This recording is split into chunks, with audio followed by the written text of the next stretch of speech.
What's happening, guys? I just wanted to give a dream that I had regarding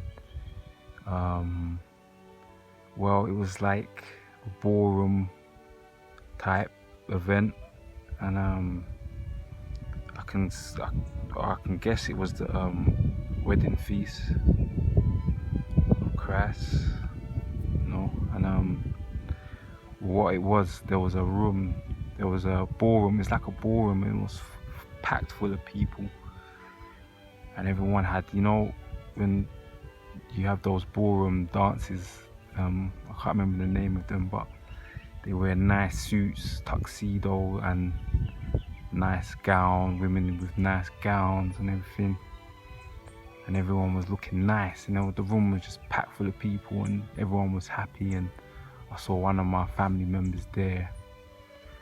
But the only thing about it was I was wearing clothes that you wear around the house. So I was walking around with these clothes, and I felt very uncomfortable. I didn't feel right. I felt out of place, and yeah, and then that was the dream, really. I woke up, and I knew exactly what verse to go and read in the Bible. It's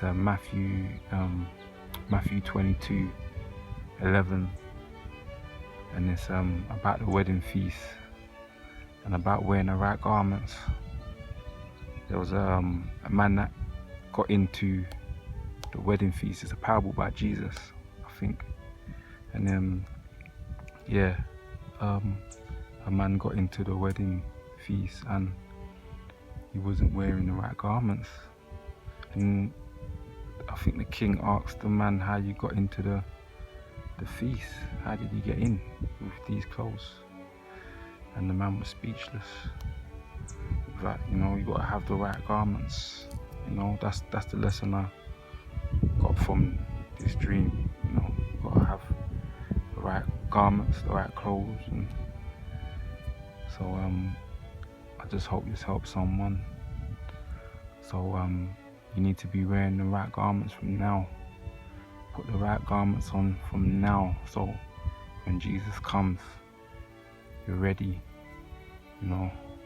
So I just hope this helps someone out there. About my dream about the wedding feast. God bless you all. Take care. God bless.